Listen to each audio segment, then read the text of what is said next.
Napopola na same wase vitu sanga vulgono. Wana domuni sere ena niki noda same ye safa. Sakila ye chiuta na kalu. Sale una rana mai Israeli. Ye sa tu mai selemi na nona vale. Ina nona itiko tiko mai saiwoni. Samusuka mai kina kokoya na ngasau ni takai. Sa sambai kina sele wau kina walu sela. Oike muni kuni sa rongo. Kakuni sa lebu waka indina, mai na we ulu ni wanua, indawe wala waka ukawa. Sa kautani na nona toki ni walu, nganga, era sa model utu. Kasasenga we ira na kaukawa, era sa kunea na lingandra, ike muni abu nauda, nakalo ichio kope. Sa model utu sara, o ira, ena gingi ni walu, ke ira sa wondo ose. O ike muni, iyo, sa ike muni nga, sa rerwaki. O dei sa turau ay matamuni, ni ke muni sa dunrumai. Oni sa bagarong-rong taka, may nanumuni lewa may lomalangi. Sa rere ko burubura sa tikolo. Isa tu dake na kalo melawa, may pamulay rake nga sa alo malu ay burubura. Sela. Nadunro ni tamata sa ikuya kemuni nandoka hindi na kina. Iya na kenawoni dunro, kunina papakandaroya.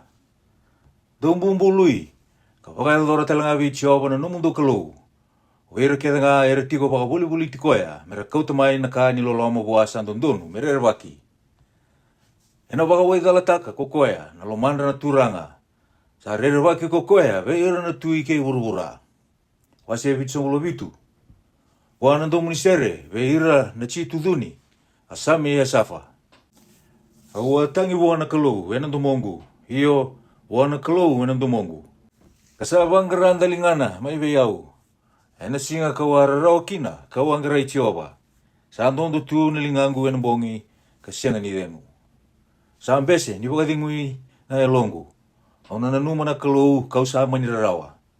Awa baka nananu, kasa lubu na lomangu, sela. Uni sambure takawe au na mode, sa rarawa na elongu, kau sa sianga kina ni wasarawa. Kau sa baka nananu kina ngau na makawa, kina bembaki makawa sara.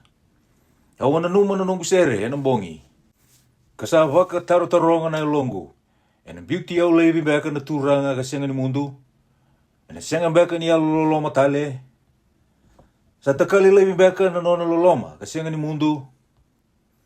Sana senga beka ni ado tale na nona bosa ni ala. Sangwila da beka na wala loloma na kalou. Sa wakan toro beka na nona loloma lebu ni sa dunru. Sela. Awanga ikaya. Ngona nungu lia. Ia kauna na numa na veyang baki ni linga matau ikoya sa de sara. Auna na numa na takataka ichoba. Auna na numa ni takataka mana mai liu. Ona vei nanu ya kitalenga kina nomu ni takataka kedenga. Ka vei posa kitaka na nomu ni wala. Anomu ni wala na kalou na kasa wasaba. O vei na kalou lebu me bakata kikoya na nonda kalou. Sa kemuni na kalou sa takamana tiko. Oni sa wakatakila oti na nomuni kaua na kenra malio na tamata. Oni sa wambula ira na nomuni tamata na lingamuni. Ia kuera na lube icho kope, ke icho sefa, sela. Sa kunei ke muni na kalou, na wai. Sa kunei ke muni na wai, kasa rere. Hiyo, sa kinro atalanga na wai titombo. Sa libiayani na wai na o. Sa rorongo kolo malangi, hiyo, sa lako buliani na nomuni ngasau. Andomuni nomuni kuru, sa rongo ena dubulada. Sa warara matagi burubura na liba.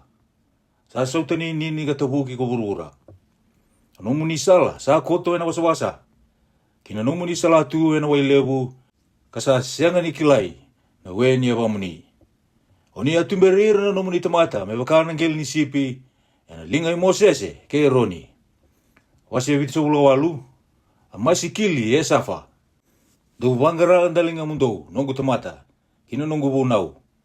Do wakalakala andalinga mundo, kina bosa ni musungu. Au nandalanga na musungu ena bosa wakatuto wata. Au natukuna eso naka, sabu ni tu manangau na makawa. Kaya kito sarongo ka kakila. Karasa tukuna mai we kito goira na nantagasi. Kito na senga ni bunia we ira na lubendra. Kito na wakatakila kina itamata muri. Na nona binaka ko chiova. Kina nona kaukawa. Kina nona tataka mana. Sa kita ka kokoya. Nisa wakatura kokoya. menda utukuni, ve ira na chia kope. Katau tano punau, ve ira na Israeli, kasaba ka rota ve ira na nondangase. Mera wakatakila ve ira na luvendra, mera kila rawa na itamata muri, iyo ko ira na ngone, era na sudu e muri. Mera tumbu talanga, katukuna ve ira na luvendra. Kamera waka rabi nga ve koya na kalou, kasenga ni ngule dawa na takataka ni kalou. Kamera waka mbota nga na nona punau.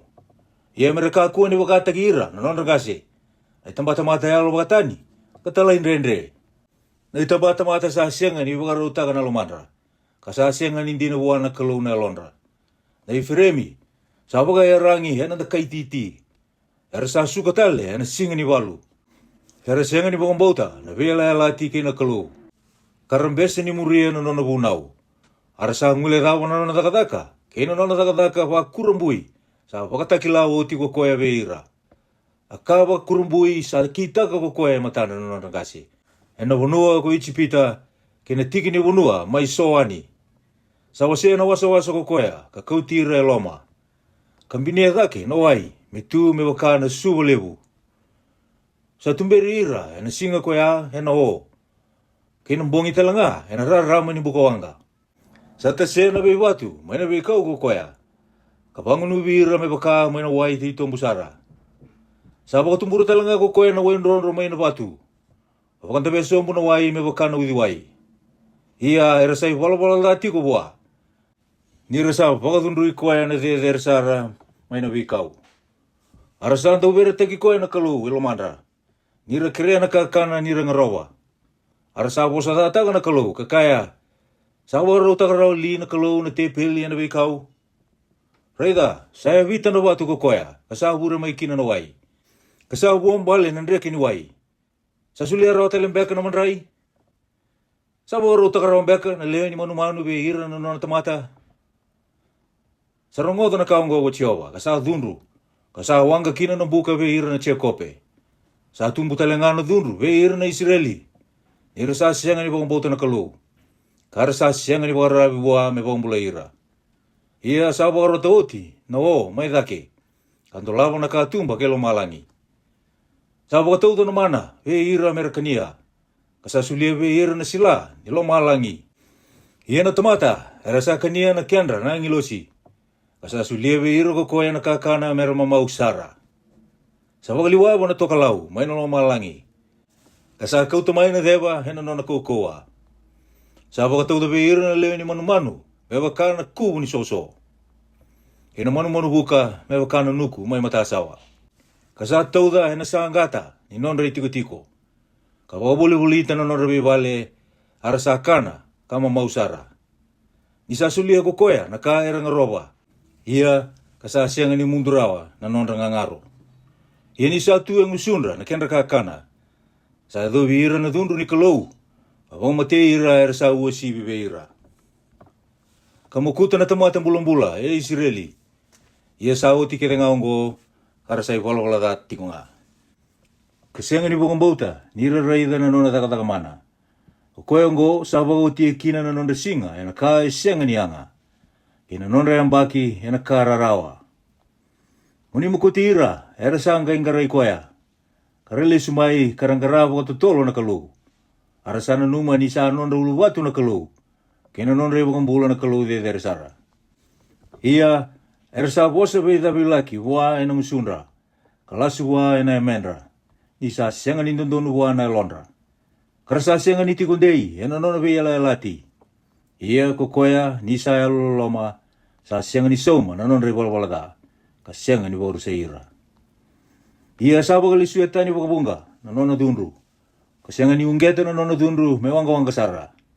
Isana numo kokoya, nir sa tamatanga. Narang isal ko tani, kasenga nila sa talemay. Akatani, nanora talindendre wa may nawikaw. Kawagararota kikoya, may likutu. Iyo, ersa hukitani, kawagatubuli koya wakadana kalu. Kawagatunduri koya, nayalo sa usaba ni Israeli. Ersa senga ni nanuma nalingana, sena singa, sa wakambulay irakina may nameta. Isa kita ka kokoya, na ibang dina may ichipita. Kena nona takataka, ebe papakinta talataki, yana tiki ni wanua may soani. Kasabu kida na nonra udi wai menra. Kena nonra soni wai. Mera kakua ni munu warawa. Sa talawe ira na usalango e bunga. Asa kanira. Kena boto. Kapakata nira. Kasa sulia talanga na nonra buata. Kina nube. Kina ka eroda kina wonde. Sa wau mate na nonra vivo ini. Ena uda de bata. Kina nonra lolo. Ena tengu de bata. Sa wau mate na nonra manu leleu buku koya. Ena uda de bata. Kina nonra ngele ni manu. Ena liba. Sa wau adorbe ira na nonra dunru wanga. Nale sabi. Kena eluma. Kena kararawa. Isa talana yang lo sitabe ira. Sa tarata na sala. Kina nonra dunru. Sa sianga ni taro wana lonra maina mate. Ia sa sulia na nonra bula kina mate vei taubi. Sa wau mate na ulu matua keda ngama ichipita. Nonra kau lebu maina vei vale yame. Ia sa kau tira tani. Na nona tamata me bakana sipi. Katumberi ira boli hana vei kau me bakana ngel ni sipi. Sa tumberi ira waka pinakayani ara sa sianga kina ni rere. Ia san rumudo na nonra meda na wasa. Sa kau tira kokoya kina yala ni nona bunua tambu. Iyo kina ulu ni bunua ongo. Sa ulia na lingana i matau. Asaba kasebatani e matandra na vei mati ni tu. Kasabo tawe ira na nonra biasana ena wani bakarau. Kapakatikor na vei matanggali ni Israeli na nonra vei vale. Ia karsabo katubolea kapakatundruya na kalau de dersara. Kasenga ni muria na nona bunau. Ersabu kita ni nga kata bagai lasu me baka na nonra kasi. Ersabu katiki tani me baka nanda kaititi anda ulasu. Ersabu pakatundrui koya ena nona biasana de dere. Kapakagungeta na nona bubu ena buku ni nonra matakau deu. Sarungoda na kalau kasatundru sara. Kasapa kasisila tagi ira waleu na Israeli. Asam biutikina na nona itiko may sailo. Na nona balitambu, salisia ko koya, mitiko ke ira na tamata. Kasasuli ira na nona kaukawa, meron pang buong bulutaki. Kina nona uku, kinalingana na mera. Sasuli ira na nona tamata, meron mate na isele wau. Asa tunrubo na nona iwata-wata, sa kanian na nona turbo na bukawanga. Kasasianga ni musu, na nona ngone lewa, meron wakawati. Sambale na nonra bete na isele wau. Asa sianga ni tangiaso na nonra anda. Sanga yanra may naturanga may bakayang dua may namote. Kapaka na tamatanganga ni sa kaila ena buku ni waini. Sa bita na imuri ni nona mera. Asa rakaba mera rongo dati ko nga. Sa ambese ni tiko ena vali Josefa. Kasianga ni dingitaka na matanggali Efremi. Sa dingitaka nga na matanggali Chuta. Na ulu ni bonua ko sa ioni. Sa daulumana ko koya. Sa tarabo de na nona vale tambu, wakata ki burubura. Sa tau ya butaka ko koya, mesenga ni otirawa. Sa anding itagi tebita talanga na nona tamata. Na kauti koya mai ng bay ni sipi. Ni samuri eti ko na sipi, sa wakasudu. Sa kauti koya may bakanira na cheo kope na nona tamata, kaira na Israeli na nona iwata-wata. Sa bakanira may bakana na nona alondondonu, katumberira ni sa buku na lingana. Wasi bitu sungo ulwadiwa. Asami ya safa. Kemuni na kalau hersa dun rumai kina nomuni bonua ko ira na kaitani. Hersa bakan tukutu kalitaka na nomuni vale tambu. Hersa bakata ni Jerusalemi mesa buke walanga. Hersa sulia na yang umate ni nomuni tamata. Mekendra na manu buka. Kina lewendra na nomuni tamata yal dondonu ve ira na manu ki burubura. Hersa libia na kendra, mewaka na wai kasawuli ti Jerusalemi. Kasasyanga membuluti ira. Kema misarong da ve ira, sati ko bola ka ve kemami. Kasaba ka liai, kandrendre baki ve ira, ti ko bola ka ve kemami. Kemuni Jehova, ena bakang beka ve na kenadinde. Ena syanga ni mundo beka na nomuni dunru. Ena wanga ti ko beka na nomuni bubu, mewaka na bukawanga. Sobra kayani na nomuni dunru, ve ira na ve matanggali, ersa syanga ni kilay kimuni. Ve ira talanga, na ve matinitu ersa syanga ni musuta na damuni. Nira sa kaniche kope oti. Wadadana na nona itiko. Monika kuwa ni nanuma, na nona tagadala na ni mamingase, kadrubi kay mamikina. Ia me tau manda waka tolo ve ke mami, no muni alo lo maleu. I ke mami sa waka lo mataki waka leu. Ke muni na kalau, nene mami waka bula. Muni buke ke mami, me rongo kina na da muni. Ke waka bula ke mami, kambo koda na ne mami wala wala da, eno buku ni ada muni. Mereka waka dawa, na ve matani tu, sa iwe na nanda kalau. Me kilai ve ira, na ve matani tu, ena mata i ke mami. Nisa dhunru waki, kenran ra, na no muni tamata, sa waka da vei. Me ada manda kina mata muni na nono butungu na tamata sa vesu. Me wakana kau konil nga muni waka bula ira sa lesi, me mate. Ia muni sauma waka vitu, ira na tiko bola ka vei ke mami. Na buku ni nono pasada, sa pasada taki ke muni kina, na turanga. Ia koi ke mami na no muni tamata, ke na sipi ni no muni wanua vei do. Ke mami na senga ni mundu, ni waka bina ka vei ke muni. Ke mami na tukuna na ka muni waka bina ka taki kina, kina i tambata mata ke tenga. Wase walu sama bulu. Wanan do muni sere, ena sosa ni mituda, asami e safa. Muni wangarandil nga muni mai, nanon rei waka tau na Israeli. Oke muni kuni au timberira, na Josefa me wakana ngelin sipi. Oke muni ka tiko ena maliwa ni cherupi, muni dila mai. Ena mata i faremi, kebe ni chamini ke manasa, muni ungeta na no muni kaukaua. Kamay wambulay ke mami, muni wali sui ke mami tale na kalou. Me tilabi ke mami na mata muni, iya ke mami na bulakina. Ichioba na kalou ni leo bunga. Atawa na kena ninde, ni ke muni na dundrubati ko na masu na muni tamata. Uni sawa ka ni ira hena manrai wai ni mata. Kawangan nubira walebu hena wai ni matandra. Uni salaiwi ke mami, me ka indau bele kitaki, ve ira erbola ka ve ke mami. Karsa andrendre, wakata ki ira, ko ira na ni mami mela. Ke muni na kalou ni leo bunga, muni wakali sui ke mami tale. Me tilabi ke mami na mata muni, iya ke mami na bulakina.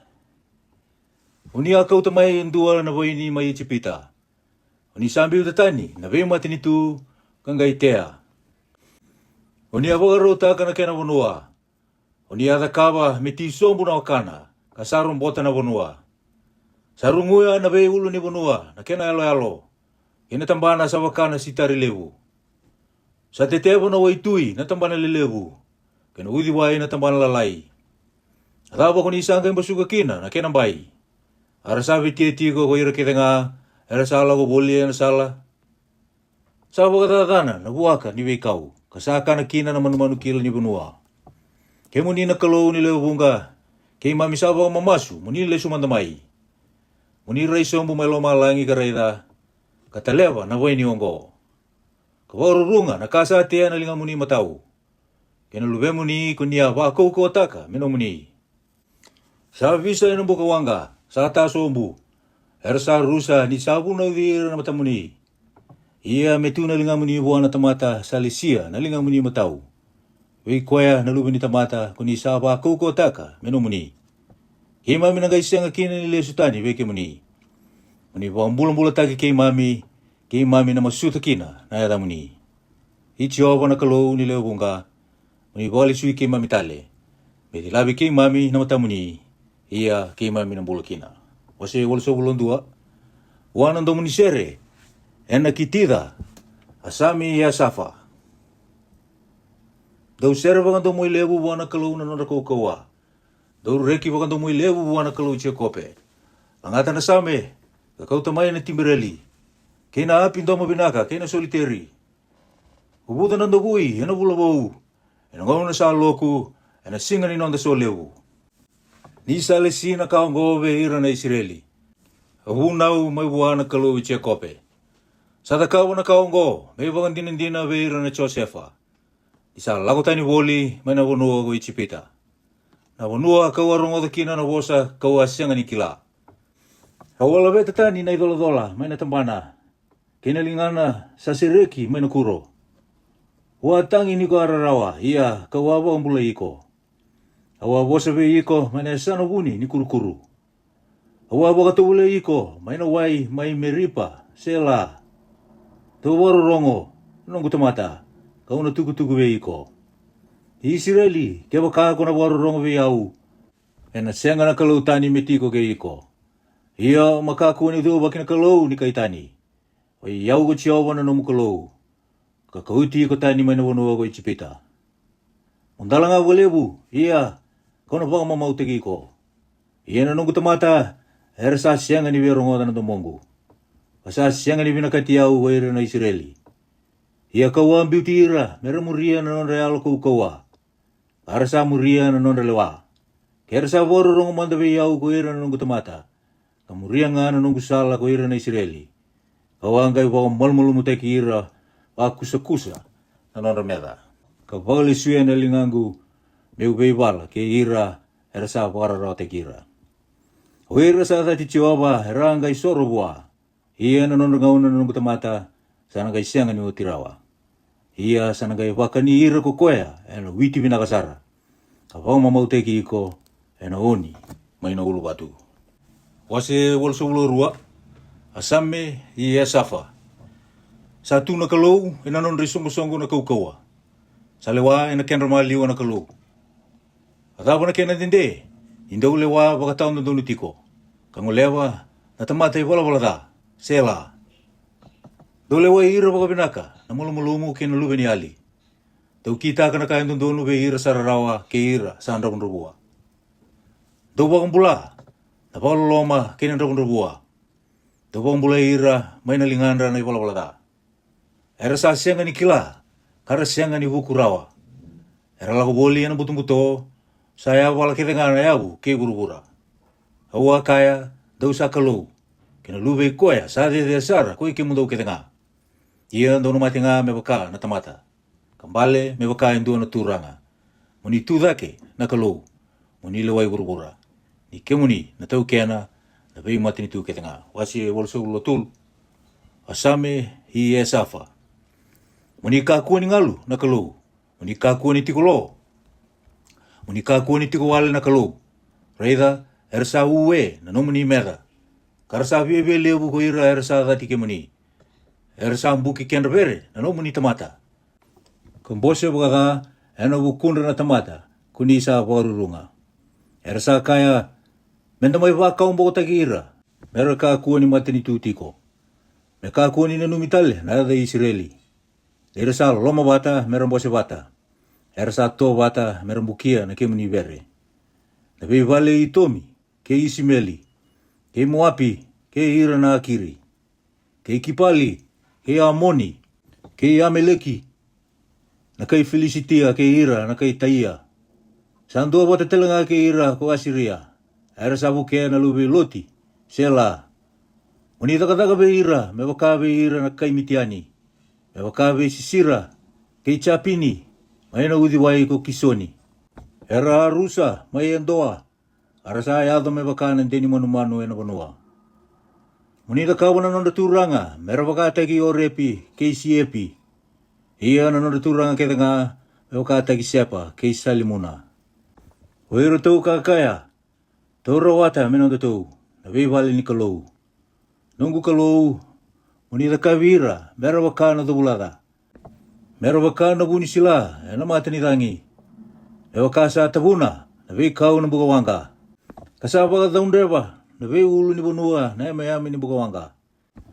Muni bakadada ni ira, bakakina, ena no muni taba. Kapagando mambula takira, ena no muni taba lebu. Muni bakamandua taka, baka lebu na matandra. Merang garaba kina na yada muni chiwawa. Merang bakamandua taki, katangaya ati ko nga. Ia, merang bakamandua taki, kakaumboko. Mera kila ko ira na tamata ni say kimuni na da muni nga ko chiawa. Sa deder saran dundu nga buru-buru tau doko. Wasi walso ulo ba? Wana do muni sere hena kitida. Anon rasame na lube kora. Akando muni baka indina na muni vale. Chiawa ni lebunga. Sanguta baka lebu na longu. Iya sa mati na biotiko na lomo nimbai chiawa. Sa tangita na kalumbula na lumangu kinalewengu. Hiyo sa kunia na vale, nga separo, kay nakakambare, nano na isu. Me baga lutu-lutu kina. Hiyo na numuni damudam ni soro, chiawa, ni leubunga. Nanungu tui, kay nanungu kalau. Sa kalau nga to ko ira tiko bakandua na muni vale. Era sa ie tiko na baka pinapina ka wiki muni. Sela. Sa kalunga na tamata. Muni sa hu ni no na kaukoa. Kasa tiko lo mana na muni lako. Isa tau lako e na buda ni wai ni mata. Sa takawa kina. Mata ni wai. Kasa sinay mai na uda e na mata ni wai. Sa wakai kurita ki tiko nga na no na kaukoa. Kara sa andu irai na mata ni kalou mai sayoni. Hichi obo na kalou ni leo bunga. Nirangoda na nungu masu. Muni banggaran dalinga muni mai, nakalou ichi kope, sela. Muni rai mai, nakalou, nanay mamisa sambai. Karayada na matana, kuni alumuta. Ni sabi naka indua na singa, no muni lo manimbai, kada indua na undolo na singa, na tiki na tani. Ia kau sabi nakata ni usay wakatao, ni katumba, ni wali ni nungu kalou. Kadata, ni usay tiko wakandua ino rabalilada na ibalbalada. Ia nakalou ko chioba, na mata ni singa kena isa sambai. Ena sulia ko chioba na loma kena bagaroroko. Ena sianga ni murai taka indo na kabina kabe ira ersal. Lako bakantundonu. I chioba ni lewunga. Sa kalonga tana tamata sa pagararabi beke mani. Wase walso ulo lima. Wanando muni sere. Asame be ira na lube kora. I chioba. Unisa yalo binaka kena no muni bonua. Unisa kau tira talemai na che kope. Era abang bulotaki. Unisa bukoda na nonda kata no muni tamata. Unisa biuta na nonda bolbolada ke tengah sela. Unisa kau tetani sara na no muni dunru. Unisa ngule tani mai na no muni dunru ngawanga. Muni le sumai be ke mami na kalou ke mami bolakina. Kamu ni dengu ni dunru be ke mami tiko. Ena sianga beka ni mundu na no muni dunru be ke mami. Uni no bagan tende takang beka na no muni dunru me doba na itamba tamata ke tengah. Oni na siang beka, ni bakang bulong-bulong tayo kay mami tale. Pero reki tale, ano kumuni na numuni tamata. Muni baka takila, chioba, wiki mami na numuni alololoma. Amuni sulia wiki mami na bula may wiki muni. Ono rungoda na kaya may na kalugo chioba. Ni na tauda, na woso ni bewating uibe ira na tamata.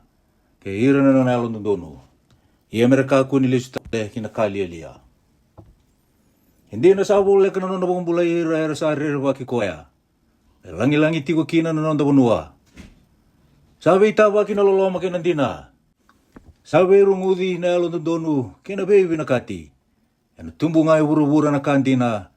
Kana raisombu may lomalang inakando donu. Iyo, ano sulia ko chiyo na kabinaka. Ano buat takatalangan na buatan na nung bunua. Ano liuta ki koya na takatakan donu. Kau ti kenda kina sala ko kina kokoya. Amen.